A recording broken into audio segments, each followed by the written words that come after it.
ഓണ കുക്കിങ്ങിലേക്ക് സ്വാഗതം. ഞാനിന്ന് ഇവിടെ ഉണ്ടാക്കുന്നത് ക്യാരറ്റും അരിയും കൊണ്ടുള്ളൊരു പായസമാണ്. അതിനാവശ്യമായ സാധനം അരക്കപ്പ് നെയ്ച്ചോറ്റിൻ്റെ നേരിയ അരി പൊടിച്ചെടുത്തതായത് കഴുകി 10 മിനിറ്റ് കുതിർത്തി കഴുകി കൈകൊണ്ട് ഇങ്ങനെ തിരുമ്മി പൊടിച്ചെടുത്തതാണ്. ഈ വലിപ്പമുള്ളൊരു ക്യാരറ്റ് ചിരണ്ടി എടുത്തതായത് 1 കപ്പ് പഞ്ചസാര, 1 കപ്പ് പാൽപ്പൊടി, ബദാം, ഏലക്കായ 1/2 ടീസ്പൂണ്, ഉപ്പ് ആവശ്യത്തിന്. ഞാൻ 1.5 ലിറ്റർ 1 കപ്പ് പാൽപ്പൊടിക്ക് വേണ്ടിയിട്ട് 1.5 ലിറ്റർ വെള്ളം എടുത്തിട്ടുണ്ട്. അടുപ്പ് ഓണാക്കി കൊടുക്കുക. വെള്ളം ചൂടായതിന് ശേഷം പാൽപ്പൊടി ഇട്ട് കൊടുക്കുക. ചൂടായിട്ടുണ്ട്. പാൽപ്പൊടി ചേർത്ത് നല്ല മിക്സാക്കി വെക്കാം. തണുത്ത വെള്ളത്തിലാകുമ്പോൾ പാൽപ്പൊടി കലങ്ങി കിട്ടില്ല. അധികം ചൂടായാലും തിരിഞ്ഞു പോകണം. ഈ ഒരു കട്ടിയിലായിരിക്കണം. ഞാൻ പാൽ ഉപയോഗിക്കുന്നവർക്ക് പാൽ ഉപയോഗിക്കാം. ഈ സാധനത്തിന് 1.5 ലിറ്റർ പാലെടുത്താൽ മതി.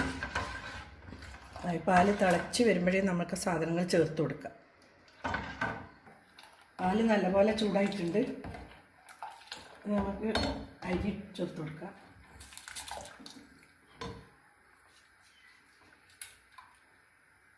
ചേർത്ത് കൂടെ തന്നെ ക്യാരറ്റും ചേർക്കാം.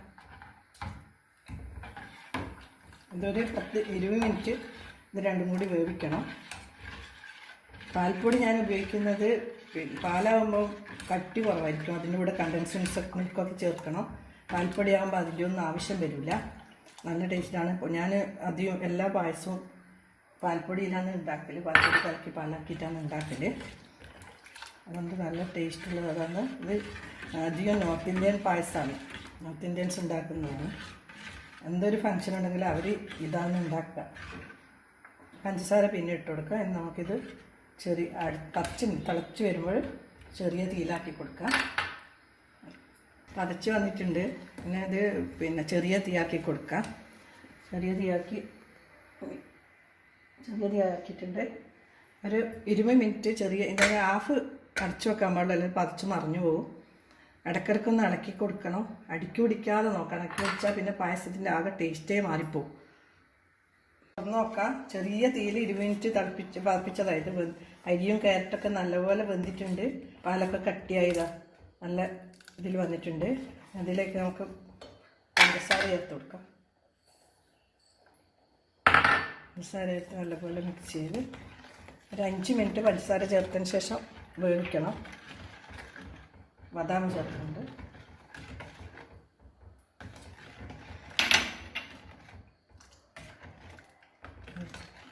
നല്ല മണമൊക്കെ വന്ന് ക്യാരറ്റിൻ്റെ അരിൻ്റെയൊക്കെ ഉള്ള മണം വന്ന് നല്ല ടേസ്റ്റാണ്. പായസം ആർക്കും ഇഷ്ടമില്ലാത്തത് വലിയവർക്കും ചെറിയവർക്കും എല്ലാവർക്കും നല്ല ഇഷ്ടമാണ്. എന്തായാലും എല്ലാവരും ഉണ്ടാക്കി നോക്കണം. നല്ല ടേസ്റ്റ് ഉണ്ടെങ്കിൽ അറിയിക്കണം. 5 മിനിറ്റ് ഇതുപോലെ ഇളക്കി കൊടുക്കുക. 5 മിനിറ്റ് കൊടുക്കുന്നതിന് ശേഷം ഏലക്കായി ചേർത്ത് കൊടുക്കുന്നുണ്ട്. ഇപ്പോൾ ഏലക്കായി ഇട്ട് കൊടുക്കുക. മധുരം ഇഷ്ടത്തിനനുസരിച്ച് കുറയ്ക്കുകയും കൂട്ടുകയും ചെയ്യാം. ഇവിടെ ഞാൻ 1 കപ്പ് തന്നെ എടുത്തിട്ടുള്ള നല്ല മധുരം ഉണ്ടാവും. ഇഷ്ടം ഓരോരാൾക്ക് ഓരോ മധുരമാണ് വേണ്ടത്.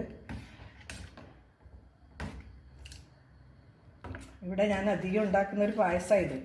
എല്ലാ മക്കൾക്കും എല്ലാവർക്കും ഇവിടെ ഇഷ്ടമാണ്. ഉണ്ടാക്കി തികച്ചും എല്ലാവരും തീർക്കും. പെട്ടെന്ന് തന്നെ തീർക്കും. ഒരു നുള്ളു ഉപ്പിട്ട് കൊടുക്കുന്നുണ്ട്. അതൊരു ടേസ്റ്റാണ്. ഒരു ഉപ്പിടാതെ പോലെ അങ്ങനെ തോന്നുന്നതുകൊണ്ടത് വേണ്ടെങ്കിൽ ഇടണ്ട.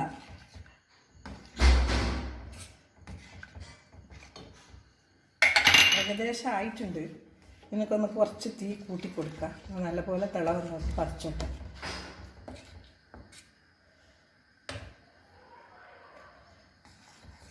പഞ്ചസാരയൊക്കെ അലിഞ്ഞ് കാണും.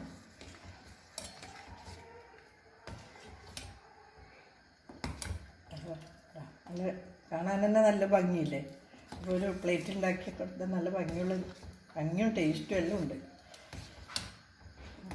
നമ്മുടെ പായസം റെഡി ആയിട്ടുണ്ട്. ഇതിനെ ഓഫ് ചെയ്ത് കൊടുക്കാം. കുറച്ച് ചൂടാറിയതിന് ശേഷം നമുക്ക് പ്ലേറ്റിലേക്ക് മാറ്റാം. കുറച്ച് ചൂട് കഴിഞ്ഞിട്ടുണ്ട്. പ്ലേറ്റിലേക്ക് മാറ്റി കൊടുക്കാം.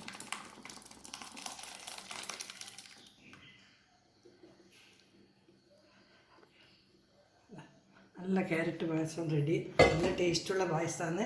എല്ലാവരും എന്തായാലും ഉണ്ടാക്കി നോക്കണം. ഇഷ്ടമായെങ്കിൽ അറിയിക്കുക, ലൈക്ക് ചെയ്യുക, സബ്സ്ക്രൈബ് ചെയ്യുക.